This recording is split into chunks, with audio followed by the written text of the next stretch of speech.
Hey, what's up, ladies and gentlemen? It's your friend CL King coming to you live from the High Definition Studios here in Impactville. That's right, ladies and gentlemen. I'm sitting atop of the Ruth E. Plowden legacy chair.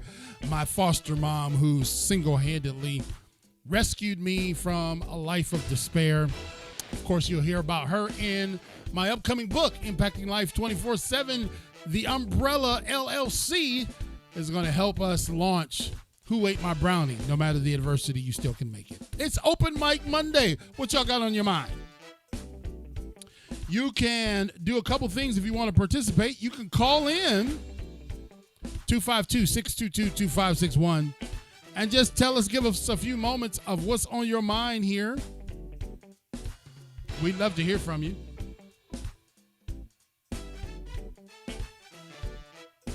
And if you don't want to call in, you can always comment in the chat what is on your mind. We thoroughly enjoy and appreciate this platform that God has given us, the opportunity to impact lives all across the country. Man, it's so cool to be able to do this. Man, it's like, hey, this is a blessing. Of course, the music by the maestro. What's up, VP? He's back. Yeah, Greg Smith. He's been on the road. We're so glad you're back, VP. We certainly missed you. And you are truly a national resource. I had to do like Mr. Miyagi and catch this fly. So tonight is Open Mic Monday. You got something on your mind? I do, but I will let you have the floor for a few minutes. All you got to do is call in 252-622-2561, and we can get this conversation started. That's what we do on Open Mic Monday. We just let our hair down a little bit and enjoy adult conversations. And they don't have to be adult conversations, but they are conversations amongst adults. You know, some young people that want to call in, they can call in too. 252-622-2561. Here we are at Impacting Life 24/7. And we like to say hello to our live audience. I put that on repeat, y'all. We like to say hello to our live audience that tunes in, as well as our podcast audience. All of you out there on Podbean, we really appreciate you being a part of what we're doing here at Impacting Life 24/7. If it was not for you, we would not make it. Okay, you understand? If it wasn't for you, we wouldn't make it. And I really mean that. You know, we have had the privilege of being able to do so many different things, so many things that you know, we didn't believe that this was going to go this far way back in 3 years ago. We didn't believe that we'd get over 200 guests and we're working on 300 episodes now, and having amazing equipment to be able to make your voice sound cool like that. Look at that. Look at the amazing equipment that we have. I can sound like a radio announcer. Get your card today for $19.95 a month. Yeah, man, you know, so Impacting Life 24/7 LLC, co-owned by Greg Smith, Mike Black, and yours truly, CL King. So if you got a topic that you would like to discuss, you can call in 252-622-2561. It's 30 minutes of quick conversation, ladies and gentlemen, or you can put it in the chat. We'll bring it up here live. And Greg has already got something in the chat. He says, deep, but this new abortion change, save babies, kill adults. And so his second part is, should we abolish the death penalty? Well, I have dealt with the pro-life versus pro-choice in a long live post that I did, I believe, on Saturday. And I did make a commitment that I was not going to deal with it again, but I can just tell you this, that it's a very touchy and a very intense conversation. It seems like it really elicits a lot of people's emotions. I know I'm pro-life, but I don't go around chaining myself to abortion clinics. I don't ever claim to have a bomb that I'm going to blow people up. I just believe in prayer. I believe that life starts at conception. Others believe that it's not a life. And so, I have my own thoughts. And I did that live. You got to go back and watch it. I'm going to actually put that on YouTube also. And, the thing about it is that one of the questions that I've had related to that topic since Greg brought it up, that topic is, in 2004, Scott Peterson got double murder charges for killing Lacey Peterson, but he got first-degree murder for killing Lacey Peterson, and he got second-degree murder for the baby that was unborn.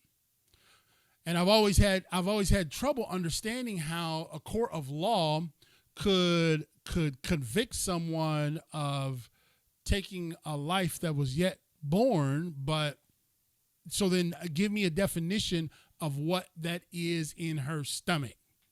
And that's what I did my whole live on it. I did it very tastefully. I didn't argue. I didn't scream. I didn't fuss. I didn't do any of the things that people can do. But I did a whole hour on it. It was on Saturday. I'll tag you in it, Paula. It was, it was from my heart. And I took the pro-life, pro-choice conversation from a father's perspective. And what I concluded is, and I'm not trying to rehash the whole conversation, but what I concluded is that it's three people involved: a mother, a father, and the child. Mike, we got a call coming in on Impact Life 24/7. Let's see if this works. Hello, you called in to Impact Life 24/7. Who is this? This is your boy, co-host, Mr. Mike Black. Hey, what's up, Mike? It's good to hear your voice, man. So we got the trilogy back together. We got Greg, we got Mike, and we got CL King here live at the High Definition Studios. Can you hear me good on your end, Mike? Roger that. I can hear you great, man. So I talked about, it's Open Mic Monday, and Greg dropped some heavy ones on us. I said, you can put your topics in there.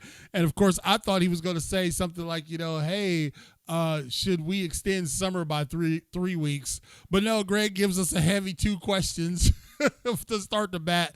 He said the first question was, this is deep, but this new abortion change, save babies, kill adults. And what I did for the sake of time, Mike, is I said I did a whole live on this topic. And is there a way, let's just ask you, is there a way that we can have this conversation and move forward without strangling each other in the street? I don't really think so. I think that these two issues are going to be a hot button issue for years to come. Yeah. I don't think that the goal is to solve it. I mean, I think that it's definitely, like I said, it's going to be ongoing. I mean, double back to the show the other night, when we talked about guns, I think it was Danny that said that, we live in a very gun culture in America, and it's it's the reality. Yeah. And then the abortion piece, is very, it's a hot button issue politically, and, obviously because it has morals and religious aspects as well. So that's my take. Well, and thank you, ladies and gentlemen, for tuning in to Impact Life 24/7, man. We have Open Mic Monday. You can call in at 252-622-2561. We have on the line with us the man, the myth, and legend, Mike B, up there in New Bern, North Carolina. And I guess the question, because here's what I've done in certain groups that I'm in, Mike. As you know, I frolic around the labyrinth of various groups that are out there, and I inject myself in conversations, 1, for me to learn, and 2, for me to be an authority in places. You know what I'm saying? I guess. Yes, sir. I got you. So the question that I would say, I can take religion out of the pro-life and pro-choice conversation. I can take religion out of the pro-life and pro-choice conversation. Did you know I can do that? I'm all ears. I want to hear this one. Well, it's very simple, because the reason why I can take the religious piece out of the pro-life and pro-choice discussion is because there are laws on the books that deal with fetal homicide. Did you know that? Yes. Yeah, and in fact, there are states, I think it's 38 states, have a fetal homicide law. And 29 states have a fetal homicide law that applies to the earliest stages of pregnancy at any state of gestation. So they have laws on the books, laws, not religion, laws that deal with, like example, Mike, Alabama defines person for the purpose of criminal homicide or assaults to include an unborn child in utero at any stage of development, regardless of the viability and specifics, that nothing in the act shall make it a crime to perform or obtain or abortion that is otherwise legal. So in other words, if you in Alabama, they have a fetal homicide law that if you kill a woman who is pregnant at any stage, it's considered murder. Okay. So then my question has been to groups, since Greg brought this up. Thanks, Greg. What is murder? And at what stage is this thing growing in a woman's body a body? And so that's what the conflict for me is that it sounds almost hypocritical to have a fetal homicide law on the books. 38 states have it, but yet we're redefining what a body is, and we're redefining what murder is. I took the whole religious conversation out of it because someone said, should we push our religious views on something that is not illegal? Okay. So then I say, let's take religion out of it. Very well done, Mr. CL. That was very well put. I do have something to add, just as something I thought of, if it's okay. Go ahead, brother. Okay. So I remember this was years ago. I was in a college course, and someone wrote a paper on abortion, and I don't know the answer to part of it, so I'll rely on you. But so the definition of death is what? And that's the question. The definition of death is what? The question is what is the definition of death? What is the definition of death? Wow. When you no longer live. When you no longer live. Okay. Right. So more specifically, it is when your heart stops beating and they pronounce you dead. Okay. You no longer have a heartbeat, right? So if the science and the factual truth is that when you die, you have no heartbeat, then the opposite has to be true, as when you have a heartbeat, you have life. Yeah, man. So at what point does a fetus or child have a heartbeat? That's what I don't know. I want to say 6 weeks, 8 weeks. I don't know specifically. Right. But I'm sure that someone in the audience would know, or someone in the chat. But that's the rub, is that if the definition of death is when your heart stops and you cease to live, right, and the opposite has to be true, that when your heart starts, you have life. Right. And so that's a great example of we can look at these things, why people believe what they believe, not just because some people say that religion is blind, right? And some people say that, we're just walking in blind faith and we don't follow science, right? So then when I present, like you just did, a scientific thought process, then that's where we struggle with getting the answers. And again, the other thing that I said in my conversation, Mike, was that I recognize that this is a very delicate conversation, in particular because women have said men cannot weigh in on this. But the reason why I had weighed in on it is because I was in the room for the births of my kids, and I saw what life looked like. I understand.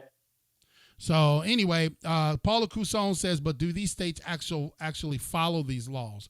Well, wherever Scott Peterson was convicted, which was, I believe, in Florida, Mike, he got first degree murder for his wife and second degree murder for the unborn child. So that is something. That's a heavy topic. Greg Smith is the one who put it in the chat. His second thing is, should we do away with the death penalty?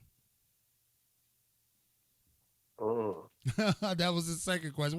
Why does Greg have to come back from vacation and hit us on Open Mic Monday with such difficult topics? I think he was probably just being funny and wanted to really stir it up on Open Mic Monday, and he's done a good job of that. You've done a good job. Very, very controversial topics. And, I here's what we do. We don't seek to be controversial, but at the same time, if it necessitates a conversation, we'll have it. You know what I'm saying? Exactly. So, what are the states that have death penalty laws, Chris? Do you happen to know that? I'm going to try to look it up. Anybody in the audience? I don't know how many states in the. I don't. You can look that up if you got quicker than me. I don't know how many states have a death penalty law. The question is, should we abolish the death penalty? And the catch in that statement is, well, you're pro-life for keeping an unborn child, but you're pro-death for someone who has committed, a heinous crime like murder, etc. So how do you reconcile those two? Well, it says 27 states currently have the federal death penalty. So 27 states. So that's quite a few states that have it. And back to your question is that, how do you reconcile that? My simple take is, you have to base the laws on the crime. Does the punishment fit the crime? I'm not really pro or against, pro or for, you know what I'm saying, or against. Yeah. But, I do think that the states, that have that passed it, that's the state law. You know what I mean? So, yeah, and you know what? If the country feels like that we should go in a different direction, then do the same thing that happened with Roe v. Wade. Vote, get people elected, and get those things overturned. I do believe that there is a difference between when here we go. I had to use a biblical reference, right? When God said, "Thou shalt not kill." Right. There is a difference in that word "kill," because it actually gives the understanding of murder. Thou shalt not murder. Thou shalt not take an innocent life. So now that I stepped in the Bible just for a second. I know nobody wants me to use it, so so I'll just go back to my secular hat, whatever. Here's what Paula Cusson said. She said, the only one who can judge what we do is God on our judgment day. We don't have the right to say whoever dies. Oh, okay. I like that. Hey, Belinda Tyson Linder. Hey, Mom, how are you? And yes, we only got just a few minutes left, Mike. It's a challenge, right? To say this is something that's been a part of our society for years. And I just read an article. It's funny, Greg, that you bring up the death penalty. Hey, Mike, remind me to screen Greg's questions before we bring him on Open Mic Monday, okay? Absolutely. Got you covered, buddy. We'll clean up on that effort. Greg, when we go to see the Panthers play, you're going to pay for the gas and the hotel for these questions. There was a young kid in 1944. I just read the article that popped up online where he was the youngest kid ever to be electrocuted in the electric chair. But 70 years later, they found out that he was innocent. Wow. 70 years later, this young 14-year-old kid was electrocuted and they found out he was innocent. So my thing is, if you don't have, I don't know, man. I'm going to pass on this one. Paula says we can keep hardened criminals behind bars. So I do have some thoughts, CEO. Yeah. And here's a few thoughts. I'm Googling right now to see how long the average inmate stays on death row, Yeah, it's like right? 20 something years, ain't it? So if it's 20 something years, let's just stick with that. If it's 20 something years, let's make a purely economical argument Right. that on average, if it's 20 years that someone stays on death row before they're executed, the taxpayer has to pay on upwards of 40,000. The last statistic was around 40 to 44,000, depending on the state, A year. per year to feed, house, clothe an inmate. And so the taxpayer is paying that much money for 20 years, waiting for this person for their execution date. My simple question is, and again, I'm not for or against, is that why does a death row inmate stay on death row so long? And maybe it loops back to what you were saying. They want to make sure that they've proved, beyond a shadow of a doubt, or they have appeals and all that. And then it could be a deep conversation. But my point is, you know, is it for an economical reasons? Yeah. The taxpayer is paying for these, criminals to stay on death row for 20, 30 years.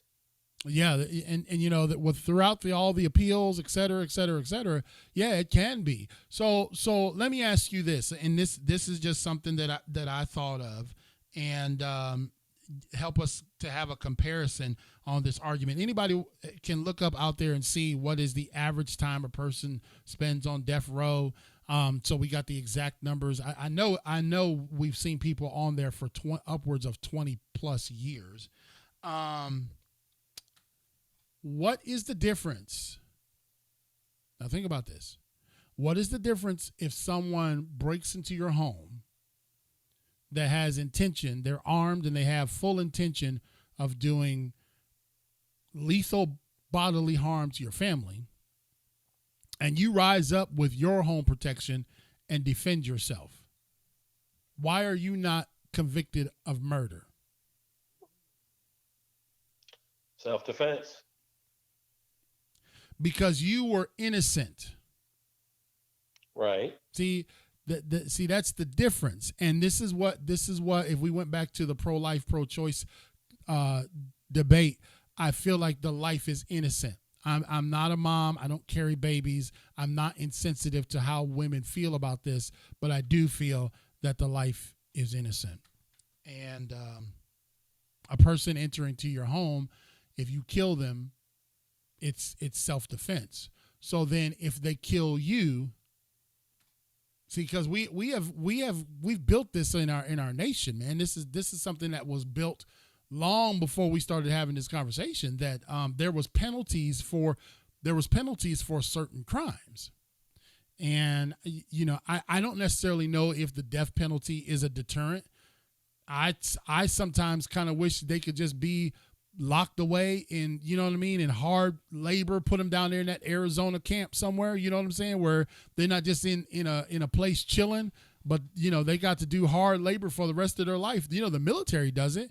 You get in trouble and you go to the brig, you doing hard labor. You ain't just sitting up in the rack. Exactly. I concur with that.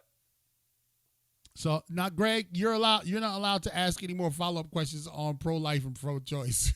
Because he says rape and incest. I got the statistics that really shut that argument down, because it's like 0.009% of the reasons why abortions are conducted for rape and incest.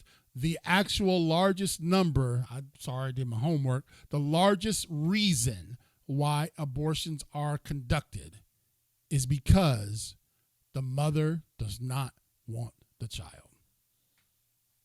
Statistically, they showed why why abortions were taking place, and the number one reason was because the mother did not want the child. Had nothing to do with rape, had nothing to do with incest, but it had everything to do with the inconvenience of the child. Did y'all know that? Did not, but that's good statistic. It's a real reality. So and they also have found that it's an extremely low number of these back alley abortions. Now, here's what we got to realize is that it's not been banned across the country. It's not It's not. It's been returned to the states. Some people feel like it should have been. It should have remained federalized. But I'm just telling you that if the precedent is the act of consummation, I thought about this last night. If the dad got enough to lay up and the mom got enough to lay up, then you got to pay up. Wow. I like how you on that. I know that you got to lay up, you got to pay up. You know what I'm saying? I mean, I know that sounds a bit calloused, but right. you rolling with, and again, when you look at the statistics on incest and rape, those occurrences are extremely low. But let's just ask this. My dad, when my mother was 9 months pregnant with me, he beat her with crutches and threw her down the stairs. Wow. So if something had have happened to me in the womb, did I deserve a chance to live? Even though even though a violent act had taken place against me and my dad didn't even have anything to do with me in life, did that still eliminate me from the prospect of having a chance to fulfill my purpose? Because if we believe that everyone has a purpose, then it doesn't matter how we are conceived. It matters how we live. Powerful. I know the church getting quiet on me, but I know. And listen, I didn't bring these topics up on Open Mic Monday. I was hoping we was going to talk about the NBA Finals or something else. Or the birds or something. You know what I mean? And Greg brings the most controversial topics ever. Greg. All future questions will be directed to Slack and pre-approved by either the co-host or the host of this show. Greg, you're fired again. And you just got back in town. You better be doing push-ups over there, mister. So, anyway, here we are. I guess we can close the show out because we only have 2 minutes. Okay. And man, I didn't think you was going to be on the whole time. I'm sorry. I held you up, Black. That's okay. But Happy to be here. You're a natural, man. How do we, now this is almost like the gun debate, right? We had a 2 hour and 45-minute discussion on how to make our kids safe. And some of the ideas that we brought forward were long-term 10, 15-year plans. Those ideas will not go into effect today. Changing the cultures and changing family dynamics and all those types of things, those are kind of like what they are. So then I said, so what's the short-term plan for getting our kids safe? We need a realistic short-term plan. And when we had to narrow that down, it's like, okay, well, there's something that we have to do. What is it that we can do in the short term to unify our country? Because I just see like we have had a series of things that, some people say, oh, we got more in common than we have. There's more that unites us than divides us. Do you really feel that way? I just wish that Americans would be as upset about the gun violence as they are about the gas prices. How about that? We always tend to do what? Focus on what's affecting us directly. Right. And gas prices, the gas prices are so bad, it's like we're all on house arrest. Can't go nowhere. We're back on lockdown. So we had COVID, we locked down because the boogie monster is going to jump out and get us. Then we're on house arrest because we can't afford gas to go nowhere. Man, look, bro, I went to, I got a riding lawnmower finally, Black. So, I'm no longer do I have to, okay. And I went out there and I'm like, dog, I got to put gas in this thing. So I had to go siphon some gas out of my Chevy Cruze. Jeremiah King says, do you think inflation will go down in the next year? Here's what I can tell you about inflation. Inflation is affecting more than just one dynamic. Gas, it's all perpetual. In other words, the gas prices are up, the food prices are up, the labor prices are up, the car prices are up, housing prices are up, et cetera, et cetera, et cetera. And we have to be wise in our approach to the ebbs and flows of what goes on in the overall GDP market. Like, in other words, we can't get too high and we can't get too low. We can't spend all of our money that we're saving for tomorrow, and we can't act like we got to dig a ditch somewhere and never come out. You understand? Like, here's my example, the toilet paper thing, right? How did we run out of toilet paper because of a viral disease? It had nothing to do with your rear end. It had everything to do with your rear end, because everybody was at home and everybody was eating and everybody was remodeling. Okay, there you go. Okay, there you go. Okay, all right, Mike, you got a good rebuttal there. Okay, you won that one. You had to go and buy a bunch of toilet paper, and then on top of that, when there's a hurricane, there's an emergency. Yeah. What do people do? They go and stock up. Then they say, "Oh, you're limited to six rolls. Get out of here." Well, okay. So, but let me ask you this, Mike. Let's say I just did this because you and I both in our backgrounds are both supply chain experts. Yeah. And I did it in my mind that I wonder if we hadn't have went and purchased the toilet paper out of cycle and just continued to purchase it in our normal cycle, would we have seen such a mass crisis? I would say no, but again, you have to think. Parents were home, children were home, so you were actually going to the bathroom more than you did before, because you were at school or you was at work. That's good. And that's so a good you were point. going to the bathroom more because everyone's home. All the kids were home. I mean, how many times did people call up and you could hear the kids in the background, and they're home all the time. Like, geez, can you go to school? And everybody's learning virtually, and everybody was stressed out. Yeah, you're right. You're right. And then everybody was getting sick and had the runs all the time from COVID.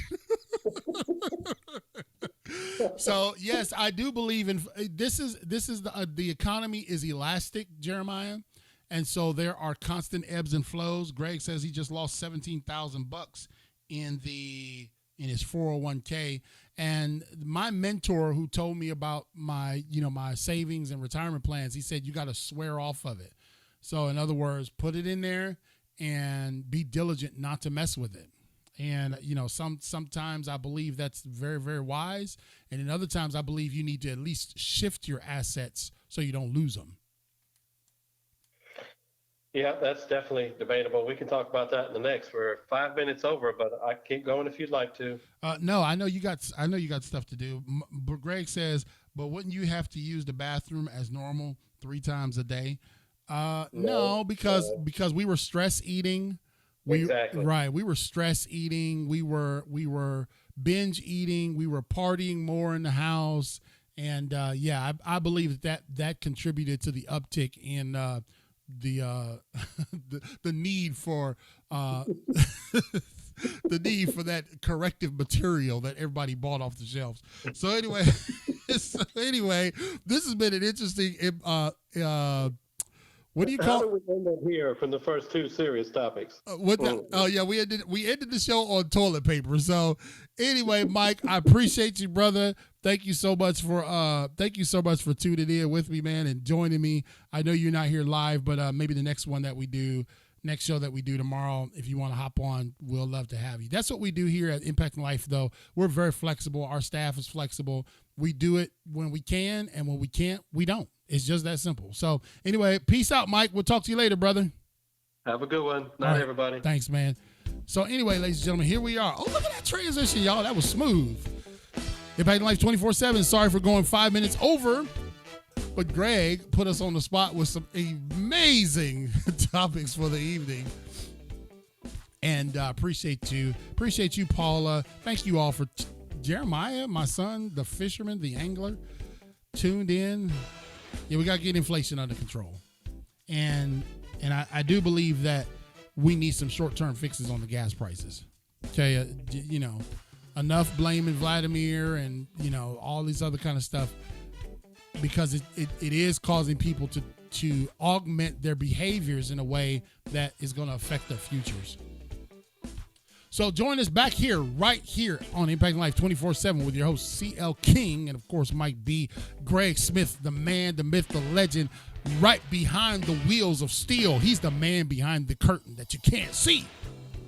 But the three of us make up Impacting Life 24/7 LLC. And if you would like to be a part of what we're doing and you want to become a sponsor, like the great Miss Paula Cusone has been a sponsor for quite some time now, just go to clkingspeaker.com, scroll down to the bottom, and it'll show you very easy and conveniently how you can join us on this mission, man. We are just pushing forward. The book, as soon as I hang up from here, guys, I'm back on the computer right in front of me, typing away, okay?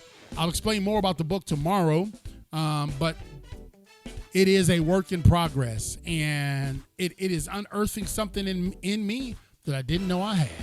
So anyway, on behalf of Greg Smith,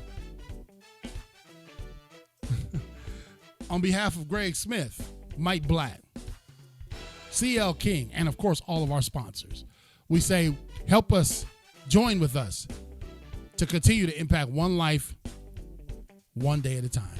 Until next time, we'll see you on Impacting Life 24/7.